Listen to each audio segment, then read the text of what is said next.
bagaimana tanggapan Ustadz terhadap Habib Bahar bin Smith tentang cara dakwahnya dan tentang statusnya tersangka?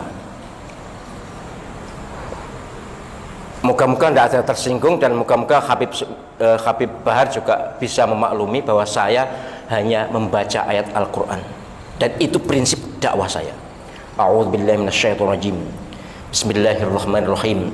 Ud'u ila sabili rabbika bil hikmati wal mau'izatil hasanati wajadilhum billati hiya ahsan.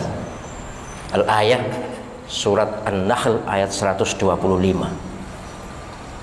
Rasulullah SAW diperintah untuk bersama-sama umatnya mengajak ke jalan Allah Subhanahu wa ta'ala dengan cara bijak. Bijak itu sesuai dengan keadaan, kondisi, situasi, itu bijak. Bijak itu ya meletakkan sesuatu sesuai kepantasannya.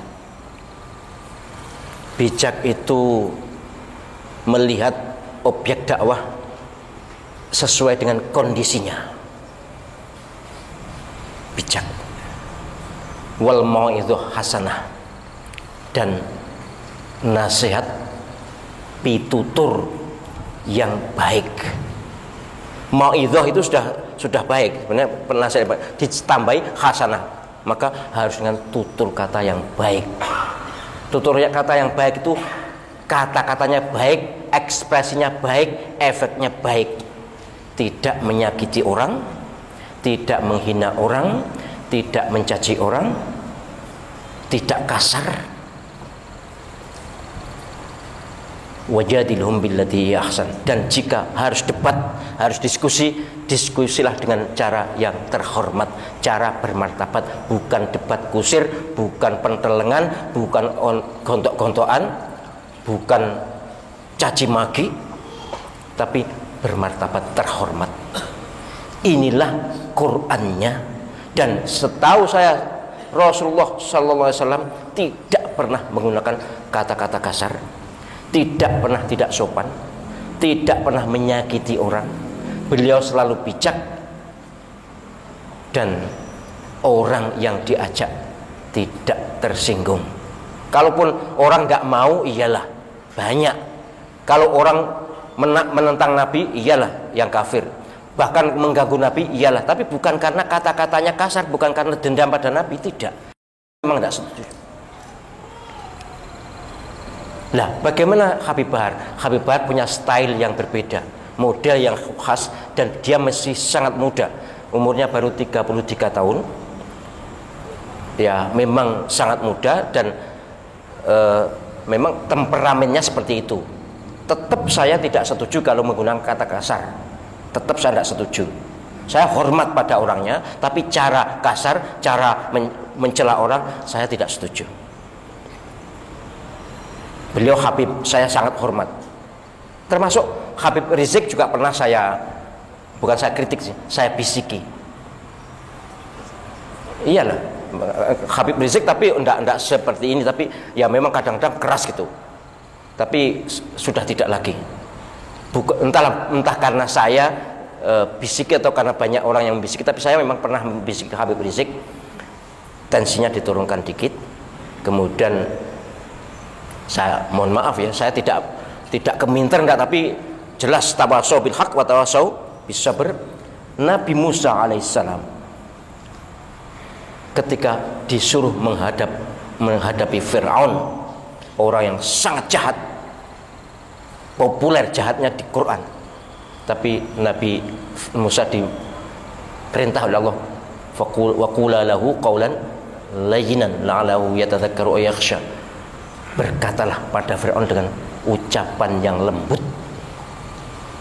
Fir'aun mestinya kan berhak dipisui.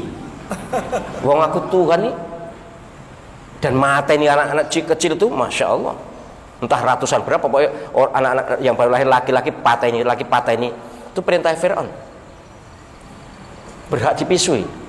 Tapi Nabi Musa diperintah qaulan layyinan.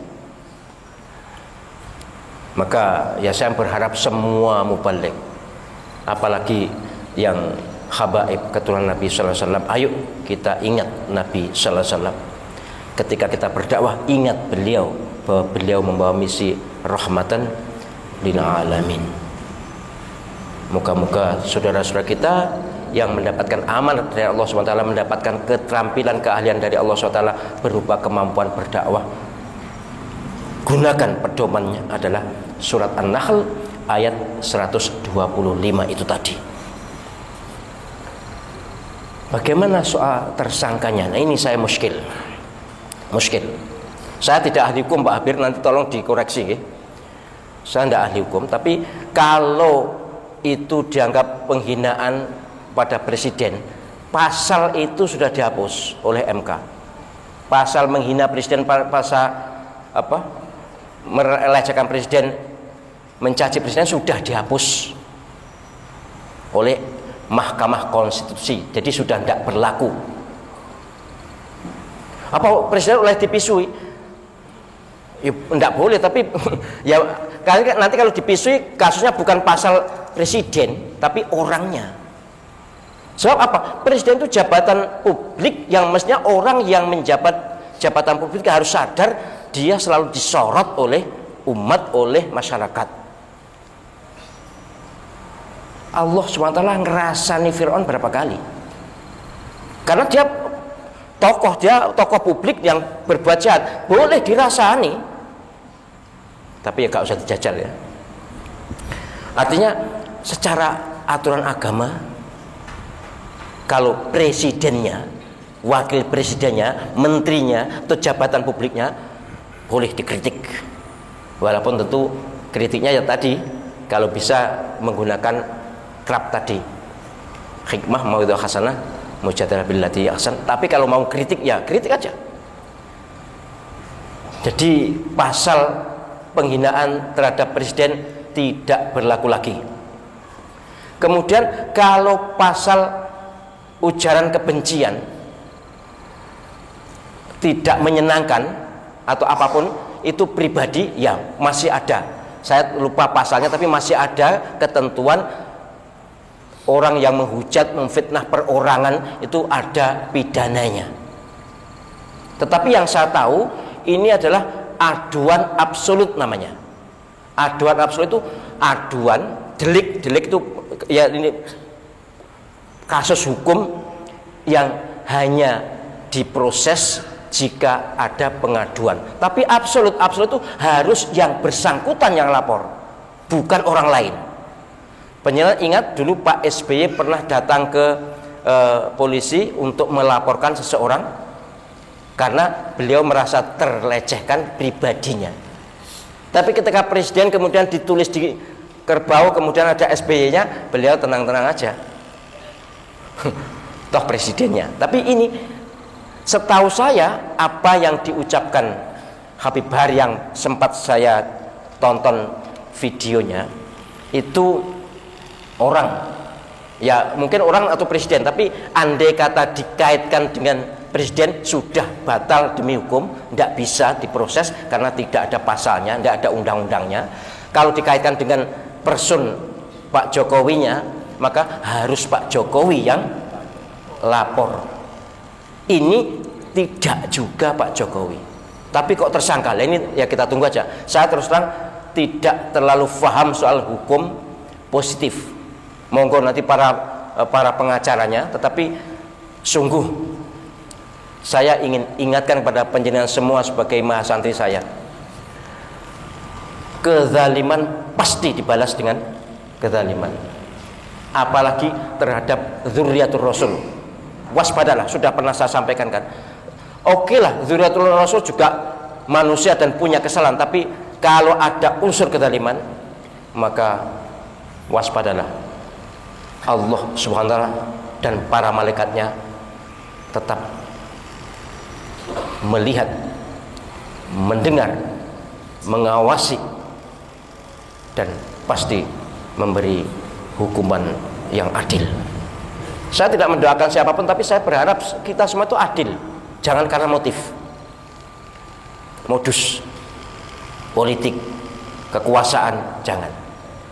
Kekuasaan itu ada batasnya.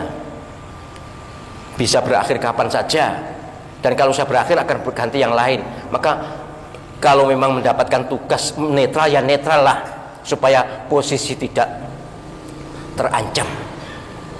Kalau terlalu membela kekuasaan, nanti kalau kekuasaan berganti gimana?